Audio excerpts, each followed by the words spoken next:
Dinosaur एक ऐसी भयानक प्रजाति जिसने आज से 243 मिलियन साल पहले ट्रायसिक काल में जन्म लिया और क्रिटेशियस काल जो कि आज से 66 मिलियन साल पहले खत्म हुआ था उसके अंत तक अस्तित्व में रहे।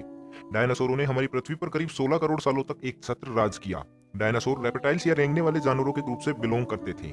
डायनासोर शब्द का प्रयोग सबसे पहले 1842 में सर रिचर्ड ओवन के द्वारा किया गया, जिसका शाब्दिक अर्थ होता है एक भयानक छिपकली। आज से अरबों साल पहले पृथ्वी पर केवल इन्हीं विशालकाय और दैत्याकार जीवों का बोलबाला था। उस समय डायनासोर पृथ्वी के हर महाद्वीप पर 1500 से ज्यादा प्रजातियों के साथ निवास करते थे। लेकिन 66 मिलियन साल पहले पृथ्वी पर कुछ ऐसा हुआ जिसकी वजह से डायनासोरों का अस्तित्व ही समाप्त हो गया। आपको जानकर आश्चर्य होगा कि डायनासोर आज भी हमारे बीच ही हैं, बस उनका रूप थोड़ा सा बदल गया है। रिवर्स जेनेटिक इंजीनियरिंग और जीवाश्म रिकॉर्ड दोनों यही दर्शाते हैं कि आज के समय के पक्षी आधुनिक पंख वाले डायनासोर ही हैं। अधिकतर जीवाश्म विज्ञानी भी यही मानते हैं कि वर्तमान युग के पक्षी डायनासोर के ही वंशज हैं। लेकिन क्या डायनासोर की कोई विशालकाय प्रजाति आज भी जिंदा हो सकती है? जानने के लिए इस वीडियो को अंत तक पूरा देखना। सबसे पहले हम बात करते हैं कि 66 मिलियन साल पहले जब इस पृथ्वी पर मनुष्य जाति का उदय भी नहीं हुआ था, तब उन विशालकाय जीवों के साथ ऐसा क्या हुआ होगा कि आज आपको ये वीडियो देखने की जरूरत महसूस हुई होगी। स्वागत है आप सभी का रहस्य टीवी में और मैं हूं कुलदीप सिंह। तो चलिए चलते हैं 68 मिलियन साल पहले। आज से 68 मिलियन साल पहले पृथ्वी पर सब कुछ सामान्य था। हमेशा की तरह ही सुबह और शाम हो रही थी। प्रकृति अपने सुंदरता के चरम रूप पर थी। डायनासोर्स और अन्य प्रजातियां हंसी खुशी अपनी जिंदगी बिता रही थी, इस बात से बेखबर कि कहीं सुदूर अंतरिक्ष में उनका काल उनकी तरफ बढ़े जा रहा है। उस समय एक विशालकाय एस्टेरॉयड पृथ्वी की तरफ 20 किलोमीटर प्रति सेकंड के वेग से आगे बढ़ रहा था। करीब 2 मिलियन सालों बाद यानी आज से 66 मिलियन साल पहले 2 ट्रिलियन टन वजनी और 15 किलोमीटर व्यास वाला वो एस्टेरॉयड पृथ्वी के बिल्कुल नजदीक पहुंच गया। कुछ ही समय में वो एस्टेरॉयड पृथ्वी के वातावरण में प्रवेश कर गया। पृथ्वी के वातावरण में प्रवेश करते ही एस्टेरॉयड वायुमंडलीय फोर्स के कारण आग का गोला बन गया।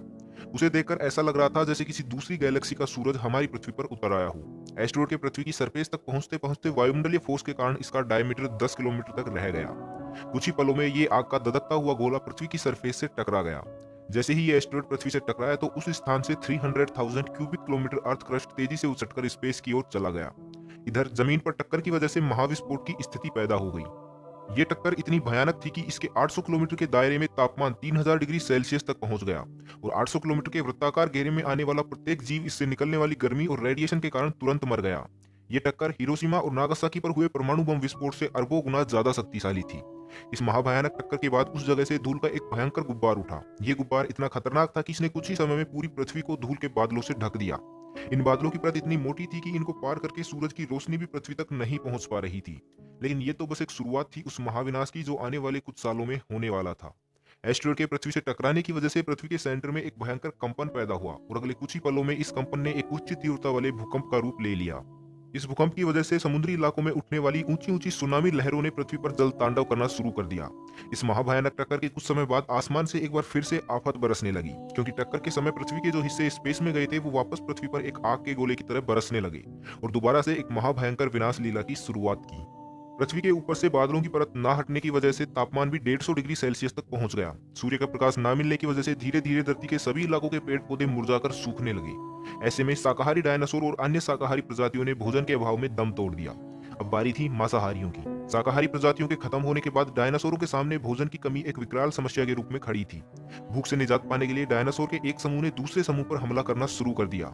जो ज्यादा ताकतवर होता वो दूसरे को मारकर खा जाता। करीब एक साल बाद डायनासोरों की 70 से 80% प्रजातियां खाने और पानी के अभाव में विलुप्त हो गई। बाकी बचे हुए 20% डायनासोर भी अपना अस्तित्व बचाने के लिए एक दूसरे को अपना शिकार बनाने लगे और कुछ ही समय में डायनासोर पूरी तरह से विलुप्त हो गए। लेकिन इस समय भी एक प्रजाति ऐसी थी जिसने अपने आप को इन सब हमलों और प्राकृतिक आपदाओं से बचा लिया और वो थे मैमल्स। उस समय के छोटे छोटे जीव जो डायनासोरों से बचने के लिए जमीन के अंदर बिल बनाकर रहते थे और यही मैमल्स आगे चलकर नई प्रजातियों के उद्भव का कारण बनने वाले थे। जिस समय एस्टेरॉयड पृथ्वी से टकराकर अपनी विनाश लीला रच रहा था, उस समय इन मैमल्स ने अपने आप को बिलों में छुपाकर उस विनाश लीला से बचा लिया। धीरे धीरे पृथ्वी पर खाने की कमी होती गई तो इन मैमल्स ने जो कुछ भी मिला उसी को खाना शुरू कर दिया। जैसे जैसे समय बीतता गया पृथ्वी के ऊपर से बादलों की परत हटती गई। एक बार फिर से सूरज की रोशनी ने धरती को स्पर्श किया। एक बार फिर से वसंत ऋतु आई और एक बार फिर से प्रकृति ने अपना सुंदरतम रूप दिखाया। धीरे धीरे चारों तरफ हरियाली हो गई, सब कुछ पहले जैसा ही हो गया। बस कमी थी तो उन विशालकाय जीवों की। लेकिन अब ये वक्त था नई जातियों के पनपने का। जिन मैमल्स ने अपने आप को उस त्रासदी से बचा लिया था, अब आने वाले समय में वही एक नया भविष्य रचने वाले थे। जैसे जैसे समय बीतता गया विभिन्न प्रजातियां अपने आप को विकसित करती गई और इसी समय चक्र में एक नई जाति ने जन्म लिया जो आज भी इस पृथ्वी पर राज कर रही है। कुछ विद्वान डायनासोरों के अंत का कारण उल्का पिंड को न मानकर बड़े पैमाने पर लावा के विस्फोट को भी मानते हैं। डायनासोरों के अंत वाली उल्कापिंड थ्योरी भी कुछ साक्ष्यों और डायनासोरों के जीवाश्म से मिले कुछ तथ्यों के आधार पर ही दी गई है, लेकिन ये थ्योरी उसी तरह से सर्वमान्य थ्योरी है जिस तरह से ब्रह्मांड का निर्माण बिग बैंग थ्योरी के अनुसार हुआ मानते हैं।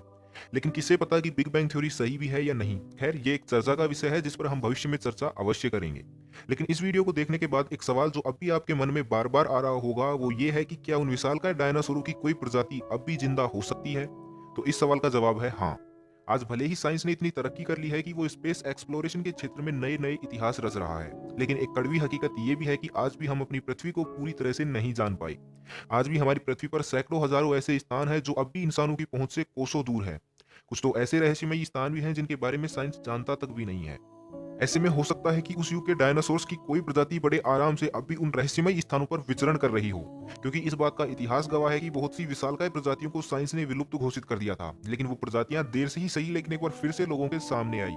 अफ्रीका के विशाल घने जंगलों में रहने वाले आदिवासियों ने भी समय समय पर उन जंगलों में डायनासोर्स की तरह ही दिखने वाले विशाल और भयानक जानवर देखने का दावा किया है। इसलिए हो सकता है कि आज भी कहीं किसी आइलैंड पर या किसी घने जंगल में कोई डायनासोर्स का बच्चा उछल कूद कर रहा हो। कुछ लोग कह सकते हैं कि ये सब मात्र एक कल्पनाएं हैं, लेकिन आज से कुछ साल पहले ब्लैक होल भी तो एक कल्पना ही थी, और आज समय यात्रा या टाइम ट्रेवल भी एक कल्पना ही है। लेकिन ये दोनों चीजें एग्जिस्ट करती हैं। तो बस आज के लिए इतना ही।